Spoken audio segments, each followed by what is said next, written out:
agar rezeki mengalir.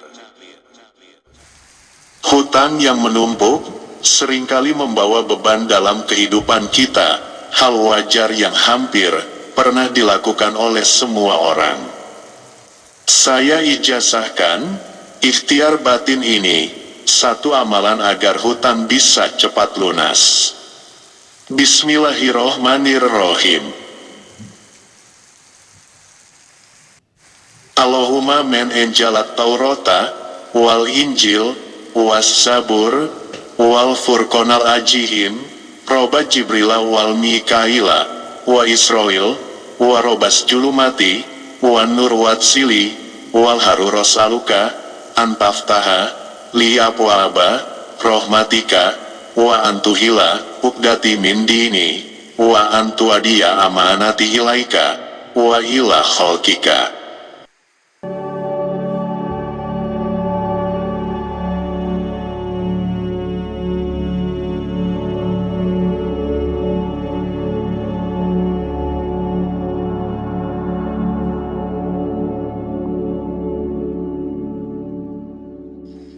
Bismillahirrohmanirrohim. Assalamualaikum warahmatullahi wabarakatuh. Ashadu alla ilaha illallah wa ashadu anna Muhammadar Rasulullah. Allahumma sholli ala Muhammad wa ala ali sayyidina Muhammad.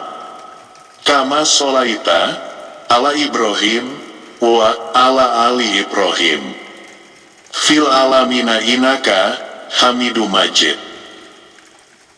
Sobat Kolbun, alhamdulillah pada hari ini, langit begitu cerah, pas saat saya teringat suatu amalan yang pernah diberikan oleh guru saya, Mbah Muun. Izinkan saya cerita sedikit, waktu itu, saya kebetulan kehabisan uang untuk kebutuhan sehari-hari di pondok. Saya mohon izin untuk pulang, singkatnya, setelah mendapatkan restu, saya pulang dan sampai di rumah. Betapa terkejutnya saya, di ruang tamu sudah banyak sekali orang. Terdengar suara orang yang sedang marah, nadanya seperti sedang membentak-bentak. Penasaran hati ini, Assalamualaikum, di depan pintu rumahku, ku ucapkan salam, tapi tidak ada jawaban salam, saat itu. Sayup-sayup aku dengar, suara isak tangis, itu suara ibuku, buru-buru aku masuk. Ternyata, saat itu, di rumah kedatangan tamu, orang menagih hutang pada ibu. Aku hanya dapat melihatnya, iba hati ini. Mereka membawa televisi dan sepeda federal adikku.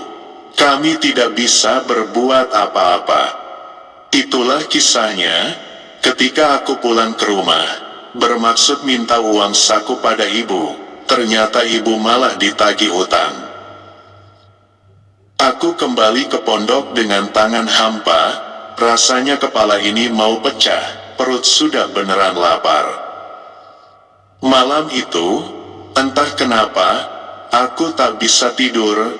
Aku keluar kamar, sambil membawa catatan hafalan surat yang diberikan Ustadz. Seorang Ustadz mendekatiku dan bertanya, "Kenapa jam 1 kamu belum juga tidur? Nanti kami ketinggalan tahajud." Astagfirullah, Maaf, Ustadz. Aku berlari masuk kamar, dan berusaha pejamkan mata, namun tetap tidak bisa terlelap. Tangis ibuku, tergambar jelas sekali di anganku. Sehabis sholat tahajud, dan sholat hajat, aku mohon izin, pada Ustadz untuk pulang kembali. Aku tidak bisa tenang, setelah berada di rumah selama 3 hari, 2 orang ustadz menjemputku. Sebenarnya, aku menolak untuk kembali ke pondok, namun ustadz membawa pesan dari Mbah Muun, agar aku harus kembali ke pondok, hari itu juga. Singkatnya, aku sampai di pondok dan dibawa masuk ke ruangan Mbah Moen. Ngger, Mbah tahu masalahmu, tapi tidak baik bagi seseorang yang beriman itu memiliki sifat yang mudah putus asa, ucap Mbah Mun kala itu. Kemudian, lanjut Mbah Mun, keimananmu bisa tersesat dan terjerumus ke dalam kemusyrikan nantinya. Mbah Mun memberi wejangan banyak, dan aku jadi tersadar, inilah ujian dari Allah, ketika seseorang itu sudah merubah kehidupannya, untuk kembali menjalani kehidupan menuju jalan Allah. Di akhir-akhir wejangan, Mbah Mun memberikan sebuah lipatan kertas. Amalkan itu, sudah, kembalilah ke kamarmu. Rasa penasaran tak terbendung di pikiranku, jantungku berdegup begitu kencang. Bismillahirrohmanirrohim, perlahan, aku buka lipatan kertas itu, mataku terbelalak. Sebab, setelah aku membacanya, rasanya, para ustadz dan Mbah Mun sendiri belum pernah memberikan amalan ini. Itu kataku di dalam hati, Alhamdulillah, ya Allah, Engkau telah memberi petunjuk. Doaku bersyukur, mulai malam itu, aku amalkan catatan itu. Sebelum tidur bacalah doa ini sebanyak 20 kali. Bismillahirrohmanirrohim. Allahumma men enjalat Taurata, wal Injil, was Zabur, wal Furqonal Ajihim, Roba Jibrila wal Mikaila, wa Israel, wa Robas Julumati, wa Nur Watsili, wal Harurosaluka, Antaftaha, Liapwaba, Rohmatika, wa Antuhila, Ukdati min dini, wa Antuadia amanati hilaika, wa ila kholkika. Insya Allah akan diberikan rejeki yang tak terduga sehingga hutang bisa cepat lunas. Lakukan secara kontinu dan yakin.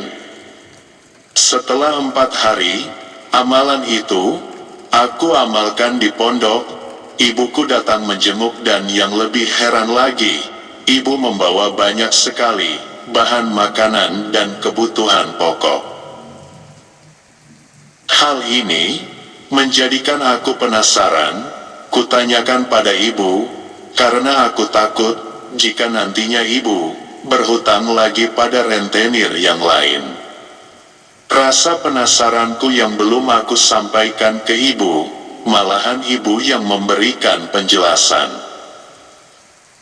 Hal itu disampaikan pada Mbah Mun, ketika ibuku menyerahkan bantuan kebutuhan pokok dan sembako itu.